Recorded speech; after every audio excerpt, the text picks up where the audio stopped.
mountain. Now, itong mga establishments na to, wala silang mga ECCs, correct? Madam Secretary? DNR. Wala silang ECCs, no? Mr. Chair, I will defer to our EMB director for this particular response, Mr. Chair. Mr. Madam, Chair, please go ahead. with the permission of the Secretary po. So, background lang po, before nung mangyari the situation in the mall, so what the instruction for us is to do the inventory po of the structures within the PAs and also identify which one na may ma-ECC or what. Specific to this, I don't have the record here, so with the indulgence po of the Honorable Congressman, I will try to get the data and provide you with that. Kung alin ng structures sa may ECC, ilan ng number, alin Itong ang wala. tatlong minimension ko po, EMB Director, Yusek ba? Director lang po. Director, highlighted itong cases na to. Lumabas sa television. So, you should be very knowledgeable. Alam nyo kung merong ECC to, wala. Ako nang sasagot sa inyo. Wala ho silang ECC because they are inside a protected area. Kayo na ho nagsabi, di ba? Pag protected area, hindi ka nag-issue ng ECC. Okay. Now, iba, ang akin naman dito, iba ho yung pangyayari dito sa district na nire-represent ko. Okay. The district na represent, na nirereklamo namin, na final namin sa inyo sa DNR, Madam Secretary, is a protected area na binigyan ninyo ng ECC. And up to now, there's still an ongoing congressional inquiry on the gross environmental violations on the Palumpon watershed and protected area. And this protected area is by virtue of presidential proclamation during the time of President Cory Aquino 212. No? I will show you a slide, Madam Secretary, ibibigay ko na po sa inyo to so that while I talk, I speak, nakikita niyo yung sinasabi ko. Comsec, please, Madam Chairman. In that slide, Madam Secretary, sunod na slide. Sunod na slide, please. Sunod na slide. Next, please. Yan. Yan o ay isang poultry farm. And it has 98,000 heads. It's a breeder farms are located inside, partly inside a protected area and watershed. And the immediate vicinity of the PWFR, they've been operating with a valid ECC since 2018. Tapos pinaamin pa itong ECC para mas palakihin yung soil containment area nila. Yung soil containment area kung saan nila tinatapon yung mga carcasses, yung mga needles, yung mga basura nila, it's a protected area. So kung titignan natin yung map, next please. Go to the next slide, please. Nabigyan nyo na kayo, Secretary, yung Next slide, please. Sayang na may oras ko dito. Yan. Nasaan ho ba exactly San Joaquin? Barangay San Joaquin. Itong map na to, Secretary, pinilipare ito ni Maria Joleta Villas, ang Assistant Chief Surveys and Mapping Division na inyong departamento. This was made to settle once and for all the actual location of this DBSN farm sa San Joaquin, Palumpon. And the same map, except as ipapakita ko po sa inyo dito, yung pink line, titignan nyo sa yung pink line, yan yung boundary ng watershed and forest reserve area. Yung yellow line, dalawang lote ang nandyan that's being utilized by this poultry, lot 5143 and 5140. Yung pink shade po, makikita nyo, A&D na yan. Yung A&D, alienable and disposable. Yes, Mr. Chair. Sa green shaded area, yun yung classification niya is forest land, timberland, meaning public land po yan. Now, yung blue dot na makikita natin dito, dyan yung soil containment facility. So by just using our naked eyes, we can see a huge portion of 5150. Yan na nandyan, 5150 is inside the watershed area and inside the forest land.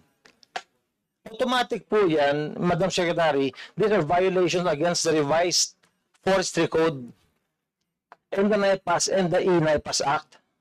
On the other hand, yung kabilang lote po, kung titignan ninyo, yun yung picture na pinakita ko kanina, meron pong 8 building dyan. That is inside, immediately inside the vicinity of the PWFR. Tapos, ang sabi nga ng dati, dating red, si Fadriquela, nung pinasukat po namin yan, kasi nakalagay sa ECC application ninyo, within 1 kilometer ba? Yung agricultural establishment na ilalagay nyo. So, pinasukat namin. 92 meters lang po. At yung pinakamalayo from this establishment is only 200 meters.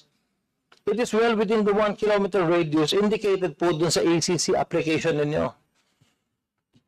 So why does a 98,000 head poultry breeder farm operating inside and immediately by the boundaries of the PWFR? Bakit ho continue pa rin yung pagbigay nyo ng ACC? Madam Secretary. Thank you, Mr. Chair. I will request the Director of EMB to please respond on the actions taken on this matter. Thank you, Mr. Chair. Okay, Mr. Chair. Go ahead. Thank you very much po. So, what the Honorable Congressman Richard Gomez here is referring to is the DBS and Farms Agri-Venture Project pertaining to the breeder farm in Palumpon. Yes, ma'am. So, I have, when with this issue, I consolidated, I took the records of all the actions taken in the regional office, EMB Region 8, as well as referring as well the data that I have collected from the DNR, the actions taken. So there were several actions that were taken on the matter, but just to go to the recent one, referring to the ECC which was issued for this breeder farm in the Palumpon area is the ECC referred to as in July 19 of 2018, wherein it Kailan po? July 19, 2018. 2018. Opo, and then, so, ilang taon na po yun? And then it was amended in December 21 of 2020 for to include the fund. So what we did in Ang sabi niyo po, expansion. Opo, expansion, sir. So, Papunta doon sa Lagdang watershed. opo. So just a background po for the understanding po of this committee. So a lot of actions had been taken after that. There was a case on for the TEPO filed with the RTC against this breeder farm for alleged illegal and indiscriminate dumping po. So, na-dismiss po yon, and then, notwithstanding the filing of the case in the court, the EMB Region 8 po conducted inspection in January of 2021. So, and then another one. Inspection on... Was there a report from the EMB? Yes po. Okay. So, and then in 2022 as well, there was another inspection by the EMB Region 8 for several violations on RA 9275 or the Clean Water Act, 6969 as well as the FDP 1586 for the EIA. Okay. And then there were notices of violations issued in August 30 of 2022 for wherein for operating without valid permits. So, and then several violations on the ECC. So, Madam Chair, Mr. Chair, pag inisa-isa po natin yan, there are about 47 violations. So I Napakahaba. Kaya ano po yung summary ninyo? to summarize it po, the latest na lang po, Honorable Congressman, no? On May 14 po, 2024, this year, there was an appeal received, notice of appeal was received by the EMB Central Office. The case was then docketed as an appeal with reference EMB case number 2024-05005. In the matter of appeal, Myra Georgina Arevalo versus DBS and the breeder farm. So, upon examination po, of the notice of appeal and the official receipt for the settlement of fees, the EMB Central Office issued an order directing appellant to file yung brief po. And then on July 19, 2024. So these are the actions na po at the level of the Central Office. What we are doing here on this. Can you please address your response to that, Chair? Mr. Chair. So, appellant filed its respective brief assailing the resolution issued by the EMB Region 8 alleging the issues on of the ECC compliance certificate to cancellation and presented evidence and supervening events to satisfy the required quantum of evidence. So yun po, and then upon receipt of the appeal po, August 5, 2024, Mr. Chair, the legal division of the Environmental Management Bureau, it is the central office already, prepared draft recommending the directive for, ito na nga po yung appellant's brief within 15 days. So, the appellant's brief and the comments of the DBA. So in short, anong gagawin nyo? Huwag muna kami ilitan niya kasi we're losing time. In the interest of time, anong gagawin? So, nasa legal na po namin, evaluating po itong as submitted no August 5. Nakita ko, andi yung area. Titulado ba yan? Titled po per information gathered from the EMB What's the title issued 1945. after it was proclaimed as PA? 1945 po yung title, and then 45. Hindi pa ako pinanganak noon. For what title number? Titulado yung andi mo, ngayon sakop na ng PA. Mr. Chair. Just a minute. Say, please go ahead. Sorry, as soon as you revoke the ECC, can't you just, di ba ang effect ng revoking is closure? Cease and desist dapat ang operations. Hindi ba immediate yung effect na yun? If it continues to operate, hindi pa parang, sorry, it's Madam Chair, boggling. yung sinasabi po niya ni director na title, yung lot 5150, wala sila makitang title nun. Sa totoo lang, wala ho talagang title because ang totoo nito, Madam Chair, Mr. Chair, that whole area, this whole area being contested, yung protected area map, ganun ho yun. Yung buong munisipyo, in-adjust nila yung buong mapa to give way to that barangay San Joaquin na malagyan nila ng breeder farm. Tapos nag-issue sila, gumawa na sila ng CLUP na according to sa ginalaw nila na map. Alam po na ano yan, alam po na NAMRIA yan. Even in your geospatial database, makikita nyo na ginalaw. Malaki po problema ito, Madam Chair. Yes, Madam Secretary. Baka wala na ho tayo sa mundong ito, nandun pa rin yun. Yun, kaya nga, all they have to do is just kunin lang yung CC, cancel nila, and stop the operation. It's as simple as that, Mr. Chair. Sinabi nga ni Secretary kanina, hindi nga niya alam kung ilan yung violation. Sa research ko, gumawa na ako ng matrix of violations. Pati nandito na Madam Secretary, Ito na lang yan sa DNR para ibibigay ko ito, Mr. Chair. makaka-polster sa kanilang move to revert the land to public domain. So that the Secretary will clearly see, I'm a strong feeling, hindi umaabot kay Secretary itong lahat ng kalokohan na nangyayari doon sa regional office. Hindi naman kalokohan yun. Sige, yung katotohanan po. Hindi po Katotohanan. Sige, okay. Hindi po umaabot, Mr. Chair. Sige, bigay mo na yan at we will expect an immediate resolution to your request. And with my remaining... You are talking as if you are the environmental warrior in that place. Tama ba yan, Congressman? Ano po, I Mr. Chair? admire you for that. You are talking yourself being the environmental warrior in that place. I am very much, Mr. Chair. Yes, truly I am. We support you for being an environmental warrior. And speaking of that, Mr. Chair, I'd like to show one more slide bago ko tapusin po. Sige. Itong slide po na to, Ikwenta mo lang, sa napakarami pa.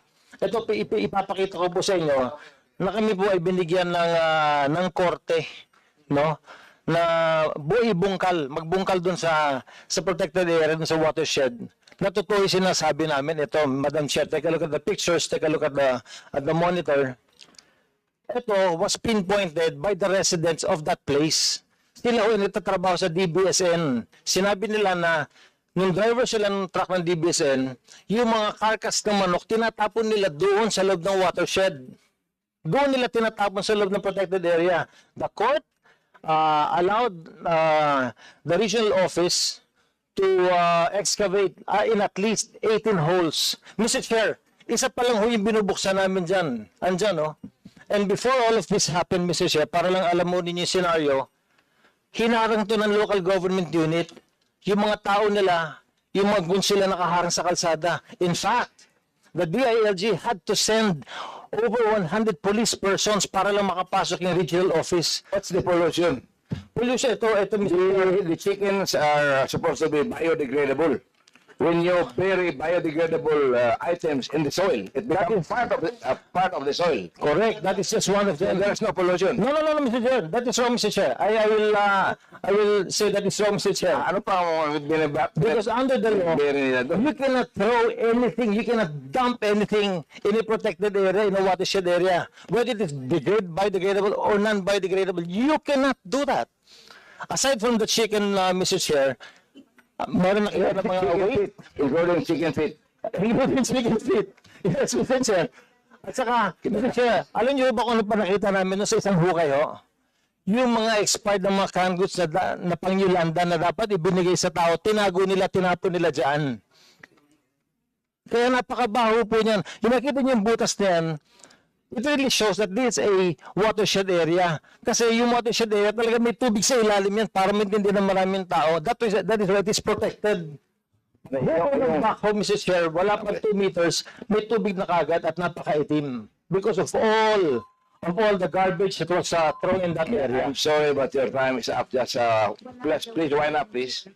Tapos, Mrs. Chair, the red was there. He was there. And up to this time, yung buhay na ay may threat.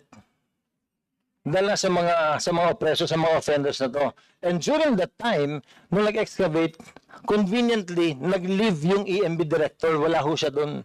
Siya po ay nagbakasyon para hindi ho siya kasama doon.